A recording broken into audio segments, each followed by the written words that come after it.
Welcome to the deep dive. Today we're really getting into something that might seem simple, but, well, it's got layers. We're talking fungal skin infections in horses. If you're a horse owner, you know skin issues pop up, right? Mm. And figuring out what's really going on can be, well, tricky. So our mission today, it's not just about listing symptoms for ringworm versus yeast. We want to give you the tools, the understanding to avoid those costly wrong turns, misdiagnosis, your horse suffering longer than needed, maybe even the wrong meds. It can snowball. We're here to help you spot the vital clues. And here's a kicker, right off the bat, something that really sets the stage. Ringworm. Despite that name, it has absolutely nothing to do with worms. Zero. It's a classic misnomer, honestly, tricks a lot of people. So we're going to pull back the curtain on that, and it's a very different cousin, yeast infections. Because knowing what they are is, well, step one. Yeah, it's fascinating, isn't it? How different these two types of fungal issues really are. Both at the skin, sure, but the causes, how they look, and definitely how you treat them, very different. Getting the ID right is just crucial. Okay, so a fungus, not a worm. That's a big mental shift right there. What exactly is this thing we call ringworm? Right, so ringworm is actually dermatophytosis. It's caused by very specific fungi, dermatophytes. And these guys have a knack for infecting keratinized tissues. So think skin, hair, even hooves sometimes, though less common for these specific types. In horses, the main ones you'll see are Trichophyton equinum and Microsporum equinum, though sometimes they can pick up others from, other animals or just the environment. Okay, got it. Dermatophytes. So if it's a fungus, Yeah. how does it spread? Around the barn, I mean. I'm guessing pretty easily. Oh, absolutely. You're spot on. It's highly contagious. And importantly, it's zoonotic. Zoonotic, meaning it can jump to people and other pets. Exactly. Humans, dogs, cats, you name it. Transmission happens through direct contact, horse to horse or horse to human. But, and this is a big but, it also spreads indirectly through fomites. Fomites. Remind us what that means in a practical barn sense. Contaminated objects. Precisely. And they're everywhere, potentially. Think shared tack saddles, girths, those blankets. Grooming tools are a big one. Brushes, curry combs, even things like stall walls, fences, feed buckets, water troughs, the handler's hands or clothes, anything an infected horse touches. Wow, okay. And here's the really challenging part. The spores from these fungi are incredibly tough. They can survive in the environment for a long, long time. We're talking potentially months, maybe even years in the right conditions. Years. Seriously. Hmm. That changes how you think about barn hygiene, doesn't it? It absolutely does. Biosecurity becomes paramount. So with these super spores lurking, Yeah. who's most likely to actually get sick? Is it any horse? Well, any horse can get it, but we tend to see it more often in certain groups. Younger horses, maybe under 2 years old. Also, horses that might be immunocompromised for some reason, maybe another illness or stress from travel, showing a new environment. Their defenses are just a bit lower. Right, stress is always a factor. Okay, let's talk visuals. What would I actually see on my horse if I suspected ringworm? What are those classic signs? The textbook sign, the one everyone thinks of, is those circular patches of hair loss. Alopecia, that's the technical term. Often you get that classic ring shape. The edge, the periphery, is where the fungus is most active, spreading outwards. The center might look like it's starting to heal, or it could still be kind of scaly or crusty. Okay, the ring shape. What else? You might also see hairs that look raised up or brittle, maybe broken off short, and definitely look for dry, flaky skin, scales, maybe even some crusts or scabs within those patches. Redness is pretty common too, inflammation. And itchiness. Are they rubbing on fences constantly? Surprisingly, usually not that much. The pruritus, the itch, is typically minimal to mild. They might rub a bit, sure, but it's generally not the intense, frantic itching you see with, say, sweet itch or mites. That's a good differentiator. Where do these spots usually show up? Often in areas where tack rubs or there's friction. So the girth area is classic, under the saddle, the face and neck where halters or bridles sit, the shoulders. But honestly, it can spread pretty much anywhere on the body. Okay, so I see some suspicious spots, maybe a bit crusty, hair falling out in circles. I suspect ringworm. How do I know for sure? You mentioned other things can look similar. Yeah, that's critical. Clinical signs give you a strong suspicion, but you really want a definitive diagnosis. Because things like bacterial folliculitis, that's an infection of the hair follicles, or even rarer autoimmune diseases like pemphigus foliaceus, they can mimic ringworm quite well. So vet call is essential. Absolutely. The gold standard test is a fungal culture. Your vet will take some hair plucks and maybe some skin scrapings from the edge of a lesion. They send it to the lab, grow it out. It takes time, though, usually about 1 to 3 weeks to get results back. Weeks? Anything faster? Well, there's direct microscopic examination, sometimes called a KOH prep. They take hairs, treat them with potassium hydroxide to clear the debris, and look under the microscope for the actual fungal elements, the spores and hyphae. It's quicker, but not always definitive. Sometimes the fungus just doesn't show up easily. What about those special black lights? The Woods lamps. I've heard about those. Ah, the Woods lamp. Useful for some types of ringworm, especially certain ones in cats and dogs. Microsporum canis often fluoresces. But unfortunately, the common equine dermatophytes, like Trichophyton equinum, they typically don't fluoresce or glow under the Woods lamp, so it's often unreliable for horses. A negative Woods lamp doesn't rule out ringworm at all. Good to know. Okay, so let's say the culture comes back positive. Ringworm confirmed. What's the treatment plan look like? You said it can go away on its own sometimes. It can, yes. In a healthy horse with a good immune system, it might resolve by itself in, say, 1 to 3 months, but treatment is still highly, highly recommended. Why is that, if it clears up anyway? Two big reasons. One, to speed up the recovery for the horse, get them comfortable faster. And two, maybe even more importantly, to stop the spread. Remember how contagious it is to other horses, to people, and contaminating the environment with those hardy spores? Treatment helps shut that down much quicker. Right, containment. Yeah. Makes sense. So what does treatment involve? It's usually a two-pronged approach. Topical therapy directly on the horse, and rigorous environmental cleanup.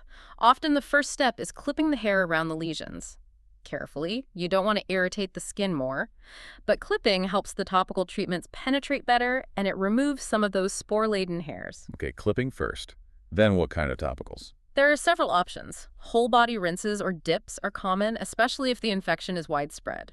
Things like lime sulfur dip. It works well, but fair warning, it smells like rotten eggs and can stain things yellow, including light-colored coats. Enilconazole is another effective rinse. Your vet will prescribe the right dilution, usually something like 1 part enilconazole to 100 parts water. Dips and rinses. Anything else? Shampoos. Yep. Medicated shampoos are very common. Look for ingredients like miconazole, often combined with chlorhexidine, which helps with secondary bacteria too. Ketoconazole shampoos, or sometimes povidone iodine shampoos. You typically need to leave them on for 10 minutes or so before rinsing. And for just a couple of small spots. For localized lesions, antifungal creams or ointments can work well. Again, things containing miconazole or maybe clotrimazole, applied directly to the spots, usually once or twice a day. You mentioned topical treatments. What about pills or injections? Systemic stuff. Is that ever needed? It's usually reserved for really tough cases. If the infection is incredibly widespread, or if it's just not responding to topical treatment after several weeks, or if the horse has a known immune system problem. And what drugs are used then? Grisofulvin used to be common, but it can have some significant side effects, especially related to the liver, and it's not recommended for pregnant mares. Newer options, like itraconazole or ketoconazole, are generally considered safer and often more effective, but they're also more expensive and still require careful veterinary monitoring for potential side effects. They aren't without risks. Okay, so systemics are more of a last resort. You also mentioned environmental decontamination. Sounds crucial. It's arguably the most critical part for long-term success and preventing recurrence or spread.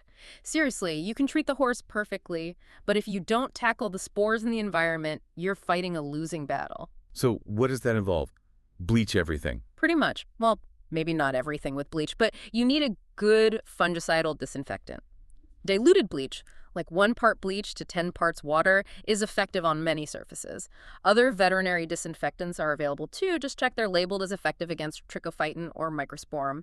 You need to thoroughly clean and then disinfect all tack saddles, bridles, girths, pads, all grooming tools, feed buckets, water buckets, stall surfaces, walls, floors, trailers, anything the infected horse might have touched. Wow, that's a major undertaking. It is. And fabric items, blankets, saddle pads, leg wraps need to be washed in hot water with detergent and preferably bleach if the fabric allows. Then dried thoroughly, ideally in a hot dryer or sunlight. And don't forget isolation. Keep the infected horse separate from others, use dedicated grooming tools and buckets for them, and handle them last if possible, changing clothes afterwards. Allow clean stalls to dry completely, as dryness also helps kill spores. That is thorough. Okay, a lot to take in about ringworm. Let's switch gears now. You mentioned yeast infections are quite different. How so? Let's dive into those. Right, perfect pivot. So, yeast. They're also fungi technically, but they're usually single-celled organisms, and they reproduce differently, typically by budding. Think of them like little microscopic balloons making smaller balloons. And here's the key difference from dermatophytes. Yeasts like Malassezia pachydermatis, which is a common one on horse skin, or maybe Candida species, they're often normal residents, commensals. They live on healthy skin without causing any problems most of the time. So they're already there. It's not like the horse catches yeast from somewhere else, usually. Exactly. It's usually not about contagion in the same way ringworm is. It's more about an opportunistic overgrowth. Something changes the skin's environment, tips the balance, and allows the yeasts that are already present to multiply out of control and cause inflammation. Okay, interesting. So it's about the right conditions, allowing them to take over. What are those conditions? What triggers a yeast overgrowth? Moisture is a huge one, probably the biggest factor. Think about areas that stay damp, persistent wetness from rain or mud, high humidity, trapped sweat under tack or blankets, or just poor drying in skin folds or areas with lots of hair, like feathers on draft breeds. Ah, so like scratches or mud fever. Precisely. Pastern dermatitis, scratches, mud fever, greasy heel, whatever you call it. That's a prime example. The skin barrier down there is often compromised by moisture and irritation, creating a perfect environment for secondary yeast infections to set in. That's super common. Underlying skin diseases are another major trigger. Allergies, for instance, like atopic dermatitis, which is an environmental allergy, or insect hypersensitivity, like sweet itch. The inflammation and damage to the skin barrier from allergies make it easy for yeast to overgrow. So allergies can lead to yeast problems too. What else? Any kind of skin trauma, really. Wounds, chronic rubbing, even things like prolonged systemic antibiotic use. Antibiotics can disrupt the normal balance of bacteria on the skin, the microbiome, which can sometimes allow yeast to take advantage and proliferate. It's often a secondary issue piggybacking on something else. That makes sense. It's about imbalance. So when yeast does get out of control, what does that look like? How is it different from those ringworm patches? And you mentioned smell before. Yeah, the presentation is usually quite different. Yeast infections often cause a more generalized dermatitis, maybe not those perfect wings, and the itch factor often much more intense than ringworm. Significant pruritus is common. Really itchy. Okay. You'll often see redness, inflammation, maybe some oozing or crusting. But a key feature is often the texture of the skin. It can look and feel greasy or waxy. Sometimes you see scaling and hair loss, but often that hair loss is from the horse rubbing and scratching so much. Greasy and itchy. And the smell. Yes, the odor. It's often quite distinctive. People describe it as yeasty, like old bread dough, or sometimes even kind of rancid or cheesy. It's pretty noticeable, and a big clue it might be yeast. That's a memorable sign. And where do yeast infections tend to pop up most often? Again, think warm, moist areas. Those intertriginous spots, skin folds. So pasterns and fetlocks are classic. Under the mane, especially if it's thick, or under the tail head. The udder on mares, the sheath on geldings or stallions, sometimes between the legs, in the groin or armpit area, even in the ear canals, causing head shaking. Okay, so greasy, smelly, itchy, often in folds. How does the vet confirm it's yeast? Is it faster than the ringworm culture? Much faster, usually. The go-to diagnostic is cytology. It's super useful. Cytology. But What's that involve? It's pretty simple. The vet might press some clear sticky tape onto the affected skin, stain it, and look under the microscope. Or they might take a swab, roll it onto a slide, stain it, and examine it. Under the microscope, the yeast organisms are usually easy to spot. Malassezia look kind of like little peanuts or footprints. Candida often shows budding forms. You can see them right there amongst the skin cells. It gives you a pretty immediate answer. So much quicker confirmation usually. Yeah, fungal culture can also be done to confirm the species if needed, but cytology is often enough to get started with treatment right away. All right, so treatment for yeast.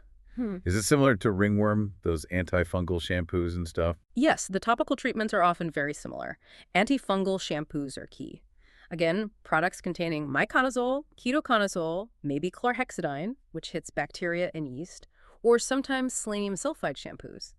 Following the contact time instructions is important. For localized areas, antifungal creams, sprays, or wipes with similar ingredients can be used. Lime sulfur dip, that smelly stuff we mentioned for ringworm, it's also very effective against yeast. Okay, topicals again. But you stress that yeast is often secondary. Exactly, and this is the critical difference in management. With yeast, just treating the yeast itself often isn't enough for long-term resolution. You have to address the underlying cause, that predisposing factor. So find out why the yeast grew in the first place. Precisely. Is it moisture? Then you need to focus on keeping the area clean, dry, and well ventilated, maybe clipping hair in areas like fetlocks to improve airflow. Is it allergies? Then you need to manage the allergies, maybe with medication, immunotherapy, or environmental changes. Is there a bacterial infection too? Treat that as well. So it's a multi-pronged attack. It has to be. If you don't fix the primary problem, the moisture, the allergy, the skin fold dermatitis, the yeast is very likely just going to come right back once Yeah. you stop the antifungal topicals. Systemic antifungals, those pills, are very rarely needed for typical superficial yeast infections. It's almost always about topicals plus managing the underlying issue. Okay, that distinction is really important. So let's try and boil this all down for horse owners listening. We've covered a lot of ground on ringworm and yeast. What are the absolute key takeaways, the main differences to keep in mind? I'd say three big things stand out. First, the itch. Generally minimal with ringworm, but often really intense with yeast. Second, the appearance and feel. Ringworm often gives you those drier, circular, hairless patches, maybe crusty. Yeast is more likely to be greasy, waxy, maybe smelly, and the inflammation can be more widespread, not necessarily in perfect circles. Itch and appearance, got it. What's the third? The fundamental cause and spread. Ringworm is typically it's an infection from an external source, those dermatophyte fungi, and it's highly contagious, spreading horse to horse or via the environment. Yeast, on the other hand, is usually an overgrowth of fungi already living on the skin, triggered by an opportunity like moisture or another skin problem. It's not typically caught in the same way. Okay, that's a super helpful summary. Itch, appearance, and caught versus overgrowth. Knowing that really changes how you approach things. Absolutely. It helps you and your vet narrow down the possibilities and target the right treatment and prevention strategies. So speaking of prevention, this brings up the big question. What can we proactively do as horse owners to try and prevent both of these annoying fungal problems? Prevention is definitely better than cure, right? And a lot of it comes down to good basic horsemanship and stable management. Good hygiene is paramount. Regular grooming helps you spot problems early, and it removes dirt and sweat that can contribute to issues. Keeping your horse generally clean and, crucially, dry is essential. Pay extra attention to those areas that tend to trap moisture. General good care. Makes sense. What about specifics for ringworm prevention? For ringworm, think biosecurity and environment. Regularly, and I mean regularly, clean and disinfect your tack, especially if shared, and all your grooming tools. Don't share tools between horses if you can avoid it, especially if one has a suspicious spot. Ensure tack fits well. Chronic rubs can break the skin and provide an entry point. And critically, quarantine new horses coming onto the property for a few weeks to watch for any signs before introducing them to the general population. Quarantine is key. And environmental management helps too. Keep stalls clean and dry. Good ventilation in the barn helps reduce humidity and spore load. Basically, make the environment less friendly for fungal spores to survive and thrive. Okay, that covers ringworm prevention. What about preventing those opportunistic yeast infections? For yeast, the focus is really on managing those predisposing factors we talked about. Promptly and effectively treat any underlying skin conditions, get on top of allergies, manage pastern dermatitis, scratches diligently. Keep horses at a healthy weight, as obesity can create more skin folds where moisture and yeast can thrive. And manage moisture exposure. Try to provide dry footing. Bring horses in from persistent rain or mud if possible, and dry them thoroughly. So managing the triggers. Exactly. And here's one that might sound counterintuitive.